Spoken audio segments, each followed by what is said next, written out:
But you know something? That doesn't necessarily change your behavior.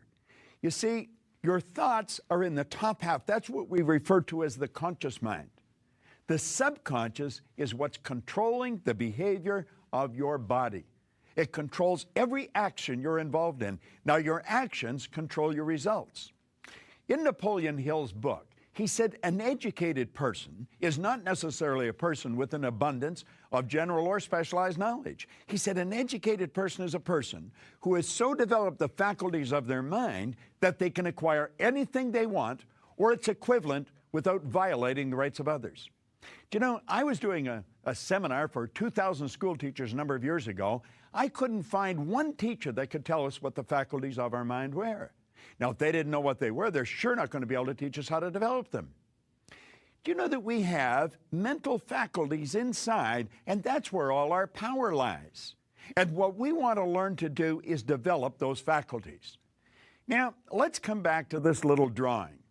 And we take a look at it, and I want you to take a look now at these little antennae that are sticking up from the part where the feelings are resident. Why do we feel the way we feel? We feel the way we feel because of the vibration we're in. See, feelings are a word that we invented to describe our conscious awareness of the vibration we're in. Now, we have sensory factors. We can see, hear, smell, taste, and touch. And do you know that you and I are conditioned to live through those sensory factors? We look at our bank account, and that tells us where we're at financially. We take a look at x-rays or listen to the doctor, and that tells us where we are physically insofar as our health is concerned. But does it really? Why do we do that? Well, we do it because we've been conditioned to do it. As a little child, we were told to listen to what I'm telling you. Well, you look at this. And then we went to school, and what did they do? They give us a sheet of paper that they called a report card. And on that report card were all the marks that we'd achieved on our last exam. And we started to let that report card dictate what kind of person we are. Does it really? Not at all. But that's the idea we're operating with, and that's the idea that's controlling many of our lives. You see, what the report card really did was tell you where your mind was at for a few minutes, maybe 3-4 weeks ago. It has absolutely nothing to do with your potential, and it has absolutely nothing to do with what you're capable of accomplishing in your life. Now, let's take a look at these higher faculties. We have reason, memory, perception, will, intuition, and imagination. And that's really what I want to talk to you about here on Paradigm Shift today. Because as we start to understand these faculties and how they work, we can literally start to take control over our life. Let's take a look at the reasoning factor. What do we do with the reasoning factor? We choose our thoughts. You see, there is a power that flows to and through us. And as that power is flowing into our consciousness, we can make anything out of it we want. That is really where all creation starts in our life. You can think anything you want. As a matter of fact, that's where your freedom comes in. You know, Viktor Frankl, a Viennese psychiatrist, a Jewish psychiatrist, that spent the war years in a camp, he said that while he was in that camp, regardless of the intellectual or physical abuse he was subjected to, no one could cause him to think something he didn't want to think. Our reasoning factor is the mental tool that we think with. Now, do you know, all the great leaders all down through history have all been in complete and unanimous agreement that we become what we think about. What do you think about? Do you want to know what you're thinking about most of the time? Take a look at the results you're getting. That'll tell you exactly what's going on inside. Do you know, the sad truth is most people don't think. I had the very good fortune of working with Earl Nightingale for 5 years. He was considered the dean of personal motivation. He was an incredible human being. He and Lloyd Conant really had an impact on my life. But Earl used to say if most people said what they were thinking, they would be speechless. Now, you may laugh at that, but think about it for a few minutes. Dr. Ken McFarland, he said 2% of the people think, 3% think they think, and 95% would actually rather die than think. Henry Ford one time pointed out that thinking is the hardest work there is, which is the probable reason so few people engage in it. Now you say, well, everybody thinks. No, the truth is hardly anyone thinks. Stand back and watch people's behavior. Just study their behavior. And you know something? You're going to quickly realize they'd never do what they were doing if they were thinking. Or listen to their conversation. They'd never say what they were saying if they were thinking. The truth is, most people don't think. Well, how do they function? Well, they've tricked themselves into believing that mental activity is thinking. They're just letting whatever's going on outside of them control what's going on inside. Now, that's rather sad, but it's true. Now, go to the next one, memory. Do you know the average individual wanders around their whole life saying, I've got a terrible memory, I've got a terrible memory. I remember one time I was working with Harry Lorraine. Harry flew in from New York to Toronto. He picked up a Newsweek magazine, published every week. When he got to Toronto, it was a recent magazine that day. When he got to Toronto, he gave it to someone and asked them to cut the spine off it and go and duplicate all the pages. Now, on each page, he had taken the number of a page with black marker in big letters and rewritten the number of the page. There was around 3,000 people at that conference. Everyone was given a page. And you know, you could stand up during his presentation and you could yell out, page 26, and start reading. And wherever you stopped, he would continue. Harry Lorraine had a phenomenal memory. He stood at the door and met most people coming in, or a good number of them. And when he started, he asked them, he said, if anybody was at the door, if I met you, stand up for a few moments. He not only told everybody what their name was, if it was a difficult name to pronounce, he would spell it. Harry had a phenomenal memory. Now, you know, I remember asking Harry one time, I said, Harry, how long do you remember something? He said, till I want to forget it. You see, the truth is there's no such thing as a bad memory. There's only weak memories. Think of this for a moment. These mental faculties that we've got, they're something like our physical muscles. They're our mental muscles. And if we want to develop our mental faculties, we're going to have to exercise them. I want you to imagine if I left this arm in a sling and then lifted weights with this arm every day, what would happen? I think you'd quickly recognize that this arm would be rendered useless in a relatively short period of time, and this one would develop very powerful muscles. I often say it's fairly obvious I haven't done either of these things, but if I had, you know what would happen. Well, you know, it's exactly the same with our mind. If we don't exercise our mind, it becomes lethargic. It becomes useless. It's been said, what we don't use, we lose. Now, take a look at those two mental faculties, reason and memory. We have the ability to think anything we want, and we become what we think about. We've got a phenomenal memory. We can remember anything. You see, memory is developed through association. Not just association, but ridiculous association. I want to recommend you go and buy a good book on memory. Now, if you get a good book on memory, you're going to find that there's many chapters in the book. One is to remember names, another one's numbers, another one's places. If you want to remember names, that's what most people would really like to do, just take the section on names and study that, study nothing else, and work at it. Do you know, if you worked at that every day for 90 days, just developing the technique of remembering names, pretty soon you would be considered an extraordinary thing by all your friends. They'd say you'd been talented. They'd say you've been born with a photographic memory. The truth is you haven't. Not any more than I have or anybody else. So as you work at this, everything in your life is going to change. Now let's take a look at the next mental faculty, is perception. What are we talking about here? We're talking about our point of view. We're talking about how we look at a situation. You'll often see two people in total opposition, and they both think they're right. The truth is they both are right. Do you know, I have a book that I hold up in a seminar. It's Think and Grow Rich by Napoleon Hill. I've been carrying this book with me since 1963. And on the one side, it's a black leather cover on the book. On the one side, it says Think and Grow Rich in gold stamping. Gold's almost worn off now, but it is there. On the other side, there's nothing. Now, I will frequently stand in front of a person and hold that book up. They're staring at it. All they can see is what's on the cover of the book. And then I look at the person and I say, I'm going to tell you there's nothing printed on the cover of that book. Am I right or wrong? And they'll immediately say I'm wrong. Now, I said, if I insist that there's nothing on the cover of the book, what have I done? I have drawn your conscious attention to what is printed on the cover of the book. You see, I am causing you to focus on what is in front of you. I'm not causing you to look at it from my point of view. I'm causing you to look at it from your point of view. And they'll insist that I'm wrong. And then I turn the book around. Well, they don't want to let go of the fact I'm wrong, but I said there's nothing on the book. And there's nothing on the book where I was looking at. What was I doing? I was looking at the opposite side of the same thing. We were both looking at the book. Now I point out there's two sides to the book. And since that person's facing me or I'm facing them, what I consider the right side of the book, they'll consider the left side. What I consider the left, they consider the right. Think of this. This whole universe operates by law.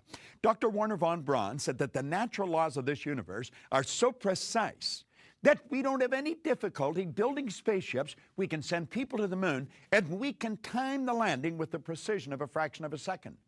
One of these laws is the law of polarity. The law of polarity decrees that everything has an opposite.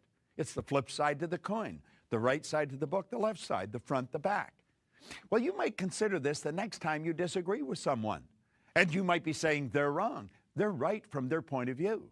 It might not be taking them where they want to go, but their point of view is still just as every bit as accurate and as right as yours. So do you see, it's not what we're looking at, it's how we're looking at it. You know, until I was 26 years old, I looked at the side of me that wasn't capable of doing anything. I never accomplished anything. Nothing. I failed at almost everything I ever did. School, I went into the Navy, I went in an ordinary seaman, come out an able seaman. Then I went to work in factories and bars, and I was sitting in a fire hall when I picked up Napoleon Hill's book. And I started to study it. And that got me to think. I started to use my higher faculties.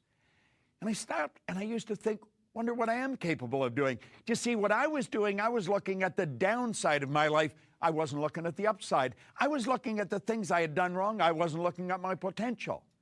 And you know, that book caused me to totally shift my perception of who I was and what I was. I started to understand some of these higher faculties, and my whole life began to change. You know, I went from earning $4,000 a year in 1 year to $175,000. Then it went over $1 million. I have shared these ideas with people all over the world for the past 38 years. I am firmly convinced I can show anyone how to become a millionaire simply by shifting their paradigm. And if you're going to shift your paradigm, you're going to have to learn how to use these higher faculties. Now take a look at the next mental faculty, is the will. The will is a marvelous tool. The will gives us the ability to concentrate. You see, I mentioned earlier that there's a power that flows to and through us. And as it flows through us, we give it direction. Do you know, the will to the mind is something like what a magnifying glass is to the sun. I can hold a magnifying glass, and I did when I was a child, and you probably did too, and we could cause the sun to focus. We would marshal that energy and bring it to a white-hot bead, possibly on a piece of paper, maybe leaves, sometimes on ourselves. And what did we do? We started to fire with it. We took the heat of the energy, focused it, brought it to a white-hot bead. Well, you know, that's what the mind does with the will. The will gives us the ability to take an idea and hold that idea and zero right in on something. You're going to find that all top salespeople have a highly evolved will. All top leaders have a highly evolved will. You see, it's the will that gives us the ability to focus. Think of this for a moment. Remember, we have those sensory factors. We can see, hear, smell, taste, touch. Well, they're forever picking up information from outside. All of nature's creatures respond to outside stimuli. Well, the will picks up information from outside, and it scatters our brain, literally. So we've got a zillion pictures. Most people have more ideas on the screen of their mind than you'll find in an encyclopedia in a matter of a minute or two. But the person who has a highly evolved will, they think, they build an image, and they focus on that image. And they're the people that really make things happen. Yet it's the salesperson that focuses on the sale.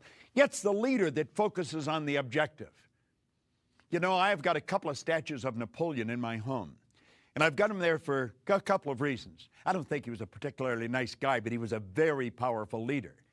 One of his biographers called him organized victory. Another one said he had immense capacity for sustained concentration. You know, one of his biographers quoted him. He said, "I see only the objective, the obstacle must give way. Well, Napoleon had a highly evolved will. Now let's move on to the next one, intuition. You know, we talk about a woman's intuition. Women don't have any more intuition than men do. Intuition is a mental faculty. You'll often hear people refer to it as a sixth sense. It's not a sixth sense. We have 5 senses. We can hear, see, smell, taste, touch. Intuition is a mental faculty, and it's something everyone has. Everyone has a highly evolved intuition. Your intuitive factor is what picks up other people's vibration. When you wander in the home and somebody says, "What's wrong?" you say, "Nothing." The dog even knows something's wrong. You'll see it shooting under the table. You'll pick up people that are moody people. What do we mean by that? Well, they're either in a good mood or a bad mood. In other words, there's good energy around them or there's bad energy around them. And some people, you want to take their temperature before you even speak to them because you don't know whether they're going to kiss you or kick you. Your intuitive factor is that mental faculty that picks up the energy around a person. You see, your mental faculties really tell you a lot. Your body is a molecular structure. Your body is a mass of energy and a very high speed of vibration. Do you know, Simeon Curlian, way back in the 30s, perfected a form of photography where you can photograph the energy field around a body. Now, as you change the images in your mind, the density and the color of this energy will change. Well, it's your intuitive factor that picks up that energy. And you see, when you're dealing with the mind, there isn't any such thing as time or space. You could have a good friend that's wandering down the Champs-Élysées in Paris, and you could be on Fifth Avenue in New York, and you'll get a strong vibration that you should phone that person. You're picking up their energy, their thinking. You see, thought waves are cosmic waves that penetrate all time and space. Well, your intuitive factor is what picks up their thought vibrations. Do you know, I've got a very highly involved intuitive factor, and it isn't by accident. I've consciously and deliberately worked at developing it because I'm working with audiences all the time. You're going to find that most musicians have a highly evolved intuitive factor. They may not be aware of it, but they're working with the energy of the audience all the time. Well, when you develop your intuition, you've got one of the most phenomenal faculties that you're ever going to find, and it's going to work for you. And you can do that. Now, let's go to the final one. We're going to the imagination. Someone said it's the greatest nation in the world. Napoleon Hill said, the imagination is the most powerful, most miraculous, inconceivably powerful force that the world's ever known. Think of it, an imagination. Do you know, we can build anything in our imagination. Do you know that's where all creation begins in your life? Van Gogh was a great artist. He was asked one time, he said, how he did such beautiful work? He said, I dream my painting, and then I paint my dream. Well, you know that's what you do. That's what I do. Everything's created twice, once on a mental plane and once on a physical plane. Do you know that the internet has always been here? It took someone's imagination to see it. How do you really want to live? Do you know that your imagination will take you there? Do you know what our problem is? We build the picture of how we really want to live, and our paradigm knocks that out of our mind because the paradigm's saying, you can't do this. See, the paradigm's like a group of little monkeys in your head that keep talking to you, and they keep telling you why you can't do something. The paradigm doesn't want to change. The paradigm is a multitude of habits. That's what culture is, group habit. I have traveled into many different countries and many different cultures. And you know something? When you get past the culture, people are essentially the same. We look different. We speak different languages. We wear different clothes. We eat different food. But you want to know something? We're all the same. We are all the same. We have a marvelous mind. There is only one mind. It's not a mind for the black and a mind for the white, mind for the Asians, mind for the Caucasians. That's not the way it is at all. There is one mind. Yet we all tune into the same mind. And these higher faculties, everyone has. And we can develop them. And we can develop them to a phenomenal degree. How well have you developed yours? Have you ever worked at developing them? That's what paradigm shift is all about.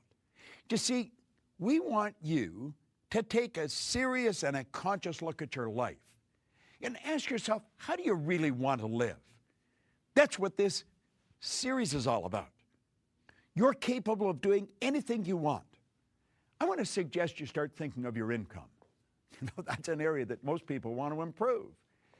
I think it's inherent within us to want to enjoy time and money freedom. And you're capable of enjoying time and money freedom. You're capable of doing anything that you really want to do. What do you really want to do? Do you know, most people really don't know. If you stop the average individual on the street and ask them, what's your goal?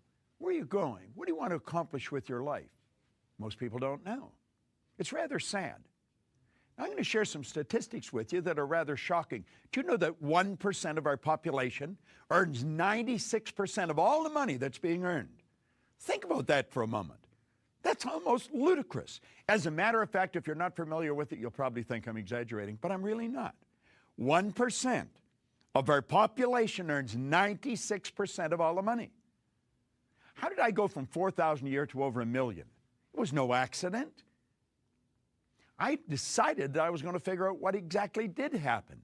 And I've never stopped studying. That was 45 years ago. And you know what I found? Anyone can do it.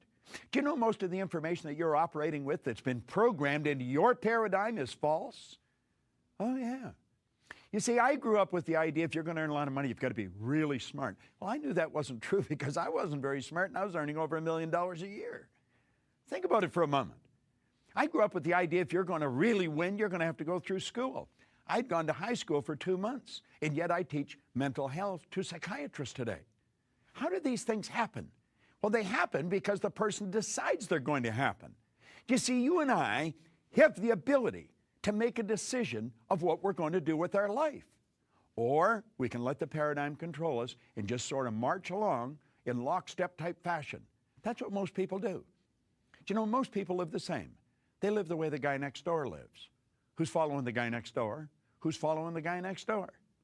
And you know something? Unfortunately, none of them seem to know where they're going. Why do they do that? Well, they don't really know. Do you know what it is? It's their paradigm. Go into a welfare area, and you know something? Almost all welfare recipients are third, fifth, and sixth generation welfare recipients. Do you know no one ever went through school in our family? When we got to a certain age, we were asked, are you going to go? And I said, no, I'm out of here. And as I started to study this material before I had any children, I just changed one question. I didn't ask them if they were going to go. I asked them where they were going to go. And they've all gone through school.